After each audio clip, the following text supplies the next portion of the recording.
जय श्री कृष्ण। आज का एक और विषय है, वो है महालक्ष्मी योगिनी साधना या फिर अप्सरा साधना या अन्य कोई साधना किसी भी देवी देवता की अगर आप करते हैं अपना भाग्य बदलने के लिए, तो इसके बाद आपको क्या करना होता है। देखिए, साधना करने के बाद जो देवी या देवता होते हैं जिनसे आपने वो मांगा जो भाग्य में नहीं दिख रहा था, आपको पहले आपने देखा कि आपका पहले का जो जीवन है वो बेकार चला गया, आपको ऐसा कुछ नहीं मिला जो मिलना चाहिए था, अब आगे का जीवन आप सुधारना चाहते हैं, तो आपने साधना की किसी भी देवी देवता की।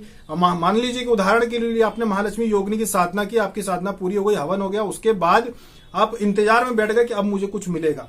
देखिए, अपने आप कुछ नहीं मिलता है। ये देवी देवता जो शक्तियां होती है, ये योग बना के आपको चीजें देती है कि अच्छा एक योग बनेगा। आपके संसाधन उनको पता है कि आपके पास क्या क्या संसाधन है, देवी देवता सब जानते हैं कि आपके पास क्या क्या संसाधन है, कितनी प्रॉपर्टी है, कहां से आपको पैसा आ सकता है, उनको सब पता रहता है। अब योग बनाकर वो आपको चीजें देते हैं। सबसे पहले तो आपके मन में वो बात उत्पन्न करते हैं कि आपको क्या करना चाहिए, वो संकेत देते हैं कि आप ये काम शुरू करो। वो संकेतों को अगर आप समझ जाते हैं, फिर आप काम शुरू करते हैं, तब फिर वो आपको धन की प्राप्ति होती है और चारों तरफ से धन आता है। एक के बाद दूसरा काम आपको समझ में आता है, दूसरे के बाद तीसरा। बहुत सारे साधक ऐसे हैं जो 4-4, 5-5 काम कर रहे होते हैं और सभी ओर से उनको पैसा आता है। तो ये होता है, साधना करने के बाद घर में बैठने से कभी भी धन नहीं आएगा अपने आप, आपको कुछ ना कुछ करना पड़ेगा। देवी देवता प्रत्यक्ष रूप से आपके सामने सोने का घड़ा लाके नहीं रखने वाले, जैसा कि बहुत सारे लोगों का देखा हमने। वो बोलते हैं कि भाई ये आती है तो अप्सरा आती है तो सोने का घड़ा दे जाती है, या फिर कोई दूसरी शक्ति आती है तो वो दे के चली जाती है। ऐसा कुछ नहीं होता है। ये सिर्फ योग बनाती है, योग बना के आपका साथ देती है कि आपको धन की प्राप्ति हो, लेकिन आपको कोई ना कोई काम करना तो पड़ेगा। जो आपकी स्थिति पहले से आपने देखा कि आप जो पहले से काम करते आ रहे हैं उस काम में आप आगे नहीं बढ़ पाए, तो आपको नए काम के बारे में सोचना होगा। अपनी सीमाओं, परिवार की जो सीमाएं हैं उनके बंधनों को तोड़ना होगा, सीमा से आगे बढ़कर नए काम के विषय में सोचना होगा कि पहले से जो जो काम करते आ रहे हैं उस काम में आपको उतना लाभ नहीं हो रहा है, तो अब आपको काम करने का तरीका बदलना होगा। या तो नए काम शुरू कीजिए आप जिसमें कम से कम पैसा लगे, बहुत ही कम पैसा लगे, नए काम शुरू कीजिए आप, या फिर जो पुराना काम आपका चल रहा था उसको आपको फैलाना होगा, उसी को बेहतर से बेहतर करने का प्रयास करें कि ऐसा क्या करें कि हमारे काम के बारे में ज्यादा से ज्यादा लोग जान सकें। क्योंकि लोगों को आज भी जो पुराने जो काम चलते आ रहे हैं उनकी डिमांड बहुत ज्यादा है, लोग चाहते हैं, पर लोगों को पता नहीं होता कि ये काम करता कौन है। तो आपको अपने काम के बारे में सभी लोगों को, चाहे आप व्हाट्सएप पे बताएं, चाहे फिर आप फेसबुक पे बताएं, किसी भी तरीके से ज्यादा के लोगों तक अपनी सर्विस के बारे में, अपने काम के बारे में बताएं कि आप ये काम करते आ रहे हैं और ये आप काम करते हैं, और आप ये काम जो है कॉल पे आपको उससे जानकारी लेना चाहे तो आप उसको देकर और जाके मिल सकते हैं।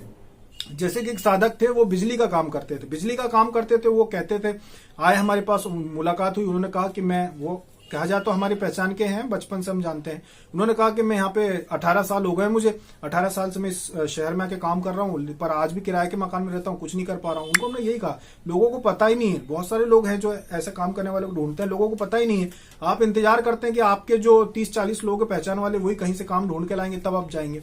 तो आप अपने काम करने का तरीका बदलिए। उन्हें बदल दिया, उन्होंने अपने बेटे को बिठा दिया, ऑनलाइन ज्यादा से ज्यादा लोगों तक अपनी बात पहुंचाई कि मैं ये काम करता हूँ, यहाँ पे रहता हूँ और ये मेरा नंबर है और ये मेरे चार्जेस हैं। वास्तव में उनके पास बिल्कुल भी फुर्सत नहीं है। आप 4 बार फोन लगाओगे तो 1 बार उठाते हैं, 3 बार उठा ही नहीं पाते। इतना काम है उनके पास, इतना ज्यादा काम है उनके पास।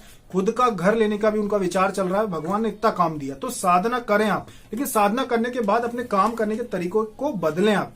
देवी शक्तियां तभी आपके तरफ लोगों को आकर्षित करती हैं। जैसे आपने किसी से बात की, वो आपसे बात करेगा, वो आकर्षित हो जाएगा आपसे और आपको ही काम देगा। जो भी व्यक्ति आपसे मिलने आएगा, किसी भी काम के सिलसिले में आप उससे मिलेंगे, वो आपसे आकर्षित हो जाएगा। ये शक्तियां करती हैं, वो आपसे आकर्षित हो जाएगा, वो आपको ही काम देगा। तो ये काम शक्तियों का होता है, आपको तो बस प्रयास करना है। आप प्रयास करते हैं, शक्तियां सामने वाले को झुकाती हैं आपके तरफ और आपका काम बन जाता है। तो इस तरह से ये चीजें काम करती हैं कि आप साधना करें, साधना करने के बाद घर ना बैठे, साधना करने के बाद आप प्रयास करें। बैठ के आराम से सोचें कि क्या काम है जो अभी तक नहीं करते आ रहे हैं, उसमें लाभ नहीं, तो क्या नया काम है जो आप शुरू कर सकते हैं, क्या गुण है आपके अंदर, आप कौन सा काम कर सकते हैं, और फिर नए काम में आप जब हाथ आजमाएंगे, आगे बढ़ने का प्रयास करेंगे, तो शक्तियां आपका साथ देगी और आप बाहर निकल के आएंगे। हम वो नहीं है जो कहें कि अपना घर दान कर दो, अपनी जमीन दान कर दो, अपनी पूरे पैसे दान कर दो तो आपका भाग्य बदल जाएगा। नहीं, सबसे महत्वपूर्ण जो चीज होती है कि आपके घर में सबसे पहले तो आमदनी लाना है, आपके घर में धन लाना है, उसके बाद ही आप आध्यात्म के क्षेत्र पर चढ़ेंगे। फ्री में तो आपको हवन सामग्री भी नहीं मिलेगी, फ्री में तो आपको 10 रुपए का कोई चंदन भी नहीं देगा, फ्री में तो आपको अगरबत्ती जलाने के लिए माचिस भी कोई नहीं देगा। अध्यात्म की राह पे चलने के लिए भी धन की आवश्यकता तो है, धन तो लगेगा। तो इसीलिए आपके घर में धन आए, इसीलिए हम आपको साधना करने के लिए कहते हैं कि सबसे पहले आर्थिक स्थिति सुधारना चाहिए आप लोगों की, जिससे आपके बच्चों की परवरिश अच्छी हो, आपकी पत्नी को सुख सुविधाएं मिल सके, आपका परिवार अच्छा चले, उसके बाद ही तो आप साधना करेंगे। या फिर ऐसा कर लें कि पहले एक छोटी सी साधना कर ली 11 दिन की, उसके बाद काम पे ध्यान लगाएं। जितना ज्यादा आप काम पे ध्यान लगाएंगे, देवी शक्ति आपका साथ देगी। जब स्थिति अच्छी हो जाए तब फिर बड़ी साधना कीजिए, ऐसा भी कीजिए आप। लेकिन मुख्य काम ये होता है कि आपकी स्थिति बदलना चाहिए। आपकी स्थिति बदलेगी तभी आप अपने परिवार की स्थिति बदल सकते हैं, परिवार के बच्चों के लिए, अपनी पत्नी के लिए, माता पिता के लिए अच्छा कर पाएंगे। इसीलिए हम उनमें से नहीं है जो आपको ये कहें कि घर संपत्ति सब दान कर दीजिए, नहीं, उल्टा हम ये कहते हैं कि साधना कीजिए और अपने परिवार को अच्छा जीवन दीजिए।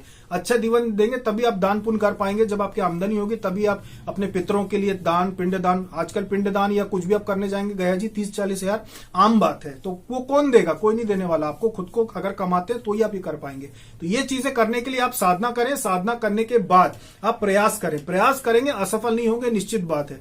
जिस काम में आपको पहले से लाभ नहीं हो रहा है, या तो उसको करने का तरीका बदले या फिर नए काम में हाथ आजमाए, बैठे ना रहे। खुद भी काम करें, अपने बच्चों से करवाएं, अपनी पत्नी से भी घर रहकर कोई काम कर सकती हैं तो घर रहकर कोई काम कराएं, तो आप आगे बहुत ही तीव्रता से बढ़ेंगे। तो ये थी जानकारी साधना के बाद किस तरह से आपको धन लाभ हो सकता है। इसके ऊपर अभी तक इतना ही। जय श्री कृष्ण।